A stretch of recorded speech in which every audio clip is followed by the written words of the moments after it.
Welcome to my YouTube channel riding biology. आज पुनः मैं उत्तर प्रदेश बोर्ड का एमसीक्यू क्वेश्चन लेकर आया हूं, जो कि जीव में जनन चैप्टर से संबंधित है। इसके पहले भी मैं 25 क्वेश्चन जो है जीव में जनन का करा चुका हूं और आज इसमें हम 20 महत्वपूर्ण बहुविकल्पीय प्रश्नों को लेकर आया हूं। इसमें से जो 20 बहुविकल्पीय प्रश्न हैं एग्जाम की दृष्टि से बहुत ही महत्वपूर्ण हैं और इन 20 बहुविकल्पीय प्रश्नों को इस तरह से व्याख्या किया गया है कि जो उसमें ऑप्शंस हैं उससे आपके और भी क्वेश्चन सॉल्व हो जाएंगे। तो इसलिए आप पूरा वीडियो देखिए और इसमें से जो भी समस्याएं हैं या जीव में जनन से संबंधित जो बहुविकल्पीय प्रश्न आएंगे बोर्ड में, वो समस्याएं आपकी हल हो जाएंगी। तो यहाँ पर हम शुरू करेंगे पहला क्वेश्चन। और पहला क्वेश्चन है, निम्नलिखित में कौन लैंगिक जनन संचारित रोग नहीं है?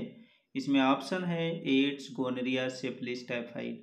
तो सबसे पहले हम जान लेंगे लैंगिक जनन संचारित रोग क्या होते हैं। तो ऐसे रोग जो यौन संबंधों के माध्यम से फैलते हैं। तो इसमें जो टाइफाइड है यही एक ऐसा रोग है जो यौन संबंधों से नहीं फैलता है और अन्य 3 जो होते हैं यौन संबंधों से ही फैलते हैं। एड्स भी है, गोनोरिया भी है और सिफिलिस भी। अगला क्वेश्चन है, स्त्रियों के मासिक चक्र में एक परिपक्व अंडाणु किस दिन अंडाशय से बाहर निकलता है? तो अगर देखा जाए तो स्त्रियों का जो मासिक चक्र होता है उसका जनन काल होता है और ये जो जनन काल होता है उस एक चक्रिक वे में चलता रहता है, जो 1 से लेकर के 28 या 29 दिन का ये पूरा समय होता है। तो जिसमें जो 14वां दिन होता है उसमें अंडाशय से जो है अंडाणु निकलता है। अगला क्वेश्चन है, नर तथा मादा युग्मक के संयोजन से बनता है। तो नर और जो मादा युग्मक होते हैं आपस में संयोजन करते हैं, संलयन करते हैं और संलयन की प्रक्रिया निषेचन कहलाती है और इससे जो बनता है, निषेचन के फलस्वरूप जो बनता है उसे कहते हैं युग्मनज या अंग्रेजी में उसको जायगोट कहते हैं। तो यहाँ पर जो ऑप्शन ये है वह सही ऑप्शन है। अगला क्वेश्चन हम लोग देखेंगे, क्वेश्चन नंबर 4, निम्नलिखित में कौन सा भाग केवल पुरुष जननांग में पाया जाता है? इसमें ऑप्शन है फैलोपियन नलिका, लैबिया माइनोरा, शुक्रवाहिका, परिपक्व पुटक। तो यह फैलोपियन नलिका, लैबिया माइनोरा, परिपक्व पुटक ये सभी मादा जनन अंग के भाग हैं। केवल एक है जिसको बोलते हैं शुक्रवाहिका या इसी को कहा जाता है वास डिफरेंस, ये पुरुष जननांग का भाग होता है। तो यही ऑप्शन है। अगला क्वेश्चन है, बीजांड की दीवारें मोटी होकर बनाती हैं। तो यहाँ पर अगर देखा जाए तो बीजांड की जो दीवारें होती हैं उनको अध्यावरण कहते हैं, क्योंकि बीजांड से बीज बनता है और उसकी जो आवरण होता है बीजावरण, वह उसकी जो बीजांड की दीवारें होती हैं जिनको अध्यावरण कहते हैं वो उसका निर्माण करती हैं। जबकि फल जो होता है अंडाशय से बनता है और बीजांड से बीज बनता है। अगला है, पुंकेसर के अग्र भाग को कहते हैं। यहाँ ऑप्शन है वर्तिका, परागकोश, वर्तिकाग्र, परागनली। तो अगर यहाँ बात किया जाए तो पुंकेसर जो पुष्प होता है उसका नर भाग होता है और उसके 2 ही भाग होते हैं, एक भाग होता है परागकोश और दूसरा पुतंत्र। तो यहाँ पर ऊपर वाला यानी अग्र भाग जो होता है उसे परागकोश कहा जाता है, जबकि वर्तिका, वर्तिकाग्र जो होती है वो स्त्री केसर का भाग होता है, मादा जनन अंग का भाग होता है। अगला क्वेश्चन है, स्त्री केसर के आधारीय भाग को कहते हैं। तो अगर स्त्री केसर देखा जाए तो उसके 3 भाग होते हैं। सबसे ऊपर वाला भाग वर्तिकाग्र कहलाता है, बीच में जो भाग होता है उसको वर्तिका कहते हैं और जो सबसे नीचे होता है या उसी को हम आधारीय भाग कह सकते हैं तो वो कहलाता है अंडाशय। ये फूला हुआ भाग होता है और इसी के अंदर बीजाणु पाया जाता है। तो इसका ऑप्शन बी करेक्ट है, अंडाशय सही है। अगला क्वेश्चन है, इनमें कौन अलैंगिक जनन की विधि है? ऑप्शन है विखंडन, मुकुलन, बीजाणु जनन और इनमें से सभी। तो अलैंगिक जनन की अगर विधि देखा जाए तो विखंडन भी है, मुकुलन भी है, बीजाणु जनन है। जैसे विखंडन जो होता है वह कुछ शैवालों में मिलता है, मुकुलन हाइड्रा और ईस्ट में मिलता है, बीजाणु जनन जो होता है वो कौकों में मिलता है। तो इस तरह से चौथा ऑप्शन करेक्ट होगा। अगला है, जनन कितने प्रकार से होता है? तो ऑप्शन है 2, 3, 4 और 1। तो जो जनन होता है वो जीवों से नए जीव निर्माण करने की एक प्रक्रिया है। और ये जनन जो होती है मुख्य रूप से दो प्रकार की होती है, एक अलैंगिक होती है और दूसरा लैंगिक होती है। जिनमें से जो लैंगिक जनन है वह अच्छी विधि होती है। तो यहाँ ऑप्शन जो 2 है वो करेक्ट है। अगला क्वेश्चन है, वह प्रक्रम जिसके द्वारा जीव अपने जैसी संतानों की उत्पत्ति करते हैं कहलाता है? तो ऑप्शन है जनन, डायाफ्राम, निषेचन, भ्रूण। तो अभी आपको बताया गया कि एक ऐसा प्रक्रम जिसके द्वारा नया जीव उत्पन्न हो या संतान उत्पन्न हो तो उसे जनन कहा जाता है। तो इसलिए यहाँ पर जनन ऑप्शन यानी ये ऑप्शन करेक्ट है। जबकि यहाँ पर डायाफ्राम जो होती है वह नीचे पाई जाती है फेफड़े के। अगला क्वेश्चन है, मानव मादा में गर्भकाल का समय होता है।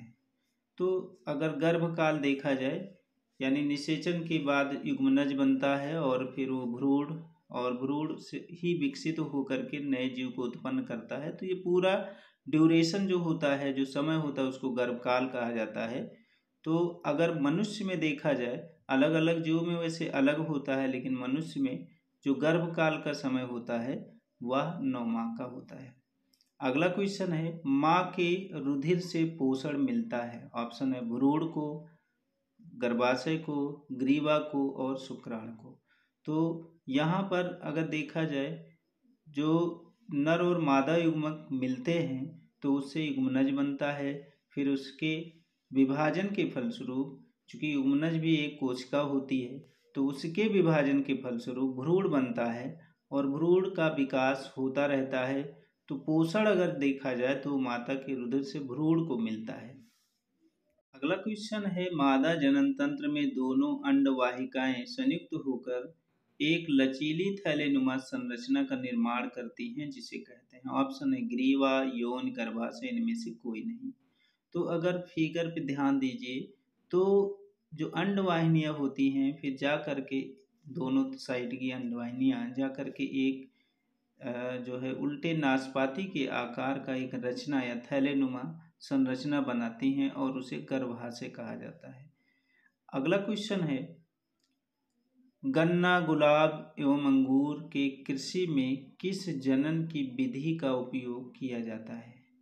तो अगर यहाँ देखा जाए तो ऑप्शन दिया है मुकुलन, कायिक, खंडन और विखंडन। तो गन्ना, गुलाब और अंगूर अगर देखा जाए तो इसमें पौधों के कायिक भागों जैसे जड़, तना या पत्ती का उपयोग किया जाता है। और इस विधि के द्वारा अगर नए पौधे को तैयार किया जा रहा है तो उस विधि को कायिक विधि कहते हैं। तो अगला क्वेश्चन है, शुक्राणु का निर्माण होता है। ऑप्शन है वृषण में, गर्भाशय में, अंडाशय में, इनमें से कोई नहीं। तो जो शुक्राणु होते हैं वह जो नर जनन अंग होता है उसमें बनते हैं। जो शुक्राणु है नर युग्मक है, तो नर युग्मक जो होगा वो कहाँ बनता है? वृषण में यानी नर जनन अंग में बनेगा। गर्भाशय और अंडाशय जो होते हैं वो मादा जनन अंग के भाग होते हैं। अगला क्वेश्चन है, वृषण में बने शुक्राणु संचित होते हैं।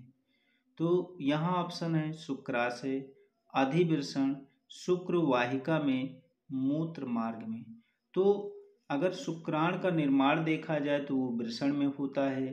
फिर वृषण से ये निकल करके एक बहुत ही कुंडलित नलिका होती है जो कि वृषण से ही एकदम जुड़ी रहती है और उसे कहा जाता है अधिवृषण या इपिडाइडिमिस। तो ये ऑप्शन सही है। अगला है वृषणों की संख्या होती है, इसमें ऑप्शन है 1, 2, 3 या 4। तो वृषण जो है वो नर जननांग है और मनुष्य में वृषणों की जो संख्या होती है वह होती है 2, इसलिए जो बी ऑप्शन है वह सही ऑप्शन है। इसके बाद हम लोग देखेंगे अगला क्वेश्चन है वृषण पाए जाते हैं। तो यहाँ ऑप्शन है अंडकोश में, उदर गुहा में, वक्ष गुहा में, वृषण कोश में। तो जो वृषण होता है वह वास्तव में शुक्राणु का निर्माण करता है और हमारे शरीर का तापमान 37 डिग्री सेंटीग्रेड होता है, जबकि जो 37 डिग्री सेंटीग्रेड है ये शुक्राणु निर्माण के लिए उचित तापक्रम नहीं है, इसीलिए ये बाहर वृषण कोश में स्थित होता है, इसलिए डी ऑप्शन सही है। अगला क्वेश्चन है नर जनन तंत्र से संबंधित नहीं है। ऑप्शन है ग्रीवा, शुक्राशय, प्रोस्टेट ग्रंथि, काउपर ग्रंथि।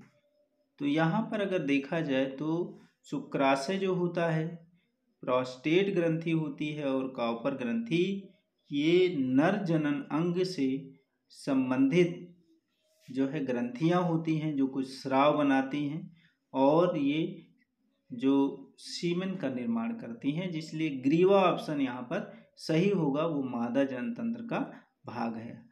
और अगला क्वेश्चन है किसी कन्या के जीवन काल में प्रथम बार रजोधर्म को कहते हैं। इसमें ऑप्शन है ऋतुस्राव, रजोनिबित, रजोदर्शन, आर्तोचक्र। तो यहाँ पर अगर देख प्रथम रजोदर्शन जो यौनारंभ पर शुरू होता है उसे रजोदर्शन कहते हैं, जो कि 50 वर्ष की उम्र में पूरी तरह से बंद हो जाता है, जिसे रजोनिवृत्त कहते हैं। Thank you.